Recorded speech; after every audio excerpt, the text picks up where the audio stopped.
In 1971, in Interpersonal Attraction and Attitude Similarity, the first on many studies on the topic, Don Byrne found that we are more drawn and attracted to people who show greater degrees of similarity to us. The relationship was found to be nearly linear. The more similarity, the more affection or attraction. He conducted a simple experiment that asked participants to fill out a questionnaire on their personal traits. The participants were shown fake profiles of people that had been manipulated to be similar or dissimilar to them, and the more similar the traits of the profiles, the more attractive the participants marked them. We like similarity, and not just because we tend to have a positive opinion of ourselves and can transfer those opinions into assumptions about the other person. We like ourselves, after all, so we should naturally like people similar to us. We also like similarity because it allows us to put our guards down and relax into a state of comfort rather than evaluation. For instance, let's say you were born in a small town in South America that has a population of roughly 3,000 people. Now you live in London, which has a population of roughly 9 million people. How excited would you be at the prospect of meeting someone else from that same small South American town? Very. Now, what additional assumptions would you make about them? You share the same values. You have a similar worldview. They automatically get you in a way that others may not. You're similar in personality. You can make inside jokes that no one else will understand. You immediately understand the type of person they are. All of these assumptions are positive. They might even be true in most instances, but that doesn't matter. You think you suddenly have a point of reference through which to view your new friend, which is comforting. You think you aren't working with a blank slate anymore, and you generally will know this person's thought process. The more obscure, rare, or unique the similarity, the more we like the person who shares that with us, because the more special and exclusive it becomes.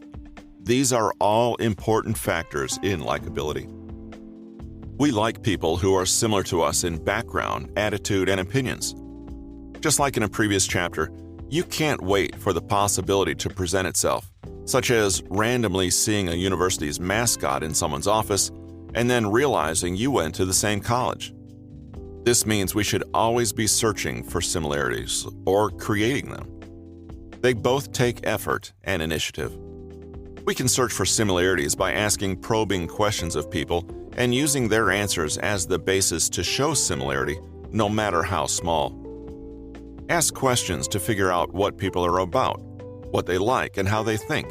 Then, dig deep into yourself to find small commonalities at first, such as favorite baseball teams or alcoholic drinks. Through those smaller commonalities, you'll be able to figure out what makes them tick and find deeper commonalities to instantly bond over. Just as you'd be thrilled to meet someone from that small South American town, you'd be thrilled to meet someone who shared a love of the same obscure hobby as you. It doesn't take months or years, and it doesn't take a special circumstance, like going through boot camp together.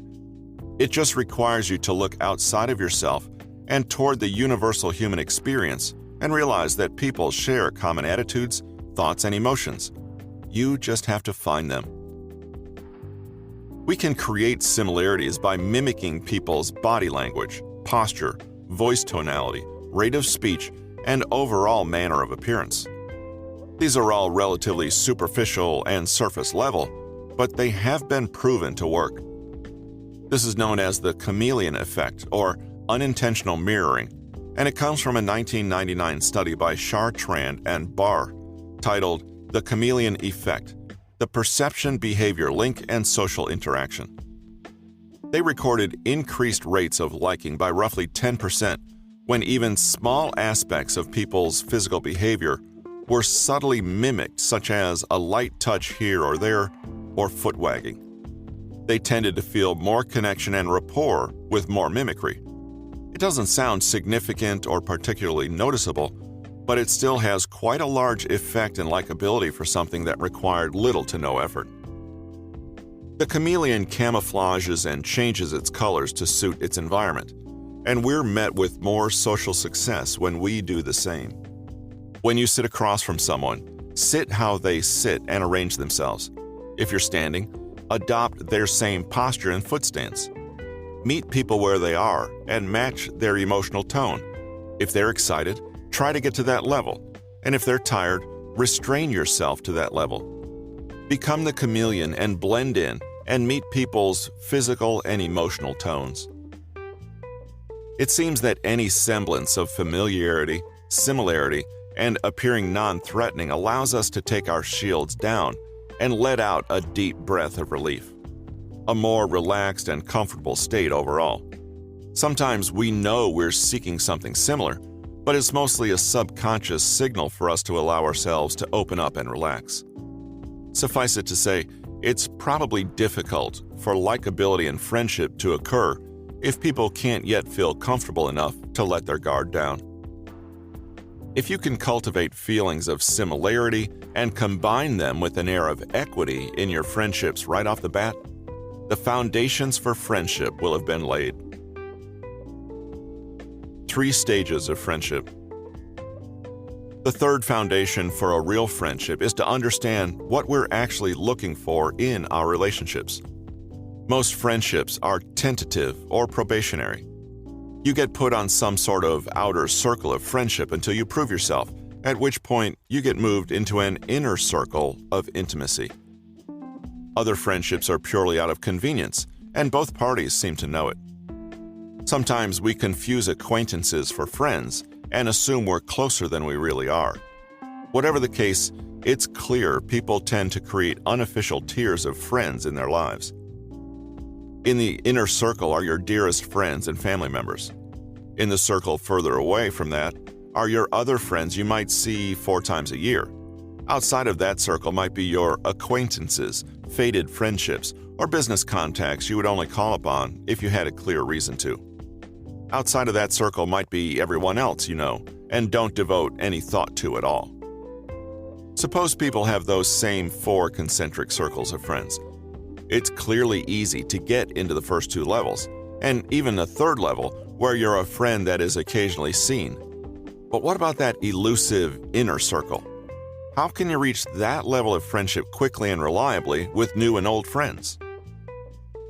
In 1970, Bernard Merstein put forth one of the prevailing theories on friendship acquisition called the stimulus value role model. The model describes the 3 stages of friendship, how we select the people that inhabit each stage, and what is required for someone to make it to your inner circle. There are specific elements that are important at each stage, but may lose relative importance for deeper stages of friendship and relationships overall. The 3 stages act as a series of gates. Only if you pass one gate are you granted passage to the next. If you understand which stage you're currently in, you'll be able to move ahead more easily because you'll know what you need to do. Intentionally going through these steps can, at first glance, seem a bit like you're presenting a fake image of yourself in order to get closer to someone. But as you go through the steps, you'll realize that we unconsciously do these things anytime we seek to build rapport, and most notably, whenever we're dating or trying to create a romantic connection. The first stage of friendship is the stimulus stage, and in this stage of friendship, we are primarily concerned with evaluating people based on their physical attributes and superficial traits. Think of this stage like the eye test. If by looking at 2 people you would assume they are friends, that's the standard people subconsciously use. We seek people who are attractive but also of a similar age, appearance, and perceived status. This stage of friendship is shallow and is more about whom we want to be friends with. If an impoverished 90-year-old is close friends with a rich 20-year-old, we would consider this an unlikely friendship because it doesn't appear to pass the stimulus stage. Often, if someone doesn't fit into the stimulus stage, we will never pursue a friendship with them because it seems too unlikely. We just dismiss people as not our type and move on with hardly a second thought. The second stage of friendship is the value stage, and in this stage, we're concerned with finding people that share our thoughts and morals. We're seeking people with similar worldviews and senses of right and wrong. In essence, Compatibility is the main emphasis here. For an extreme example of a group that concerns itself highly with the value stage, look no further than Habitat for Humanity, a charity organization that travels to foreign countries to perform acts of service and volunteering. It is clearly built upon a specific set of beliefs that bonds the members together. We are similarly looking for people who think like us and whom we can ultimately relate to. We might tolerate being acquaintances with someone who possesses a belief that is vile to us, but we will never be good friends with them. The more similar values line up, the more there is to discuss and bond over. The final and deepest stage of friendship, the inner circle, is the role stage.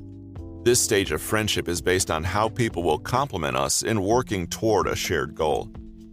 This means the deepest friendships function in a sense like business relationships. There has to be ultimate compatibility and a sense of benefit for each party. It's about reliability and trustworthiness. There has to be a willingness of roles, duties, and obligations, and an implicit understanding of the terms of engagement. People understand each other, help with weaknesses, and utilize each other in a beneficial manner. You can work out conflict and generally be compatible in tough situations. Friendships don't often occur with people who butt heads over the smallest matters. Instead, they assume more complementary roles. Think about how a married couple must learn to resolve conflict peacefully and come to an agreement on budgeting and finances, or how you can learn to coexist with a roommate who doesn't match your preferences for cleanliness. These are all ways in which a working relationship is necessary to be fully compatible for the inner circle. Now that you know which factors are immediately important in becoming good friends with someone, you can change your actions and emphasize different aspects of your personality to seamlessly flow from stage 1 to stage 3. Note that this is about emphasizing different aspects and not becoming a chameleon, in the worst sense, and creating a fake persona for yourself. Let's suppose you want to befriend John, an enthusiastic soccer fan. To gain entry into the first stage, your task would be to appear as if you belong. As I mentioned, if someone took a picture of you two together, would it appear that you would be friends? At the outset, it would be beneficial to wear a soccer jersey, or at least sporty attire and emulate his general style and appearance. First, look the part, and John will be open to you. Otherwise, he may not think that you have anything in common. Next, your task would be to gently and subtly probe for John's values about the world, what he sees as right and wrong, and his general life philosophy. Emphasize what you agree with and downplay what you don't. At this point, you've shown yourself to look and think the part. Finally, to enter the inner circle and pass into the role stage, you would want to show that you share similar activities and you possess the ability to work together without any conflict. Meeting up for lunch or coffee doesn't demonstrate an ability to work together. But, for instance, helping John organize a soccer tournament would. If during the planning you differ on too many aspects and argue, you probably aren't going to pass the role stage. But if you can successfully plan together and navigate conflict, which are no small feats, you're well on your way to the inner circle and mutual respect. The 3 stages of the stimulus-value-role model of friendship are important to understand how you should act with people. It may start with simple physical mirroring or attraction, but it ends with the ability to coexist on multiple levels. You can make the argument this point is to recognize the working relationship as an integral part of any close friendship. This has been The Science of Likability: 60 Evidence-Based Methods to Radiate Charisma, Make a Powerful Impression, Win Friends, and Trigger Attraction. Written by Patrick King, narrated by Russell Newton. Copyright 2019 by Patrick King. Production copyright by Patrick King.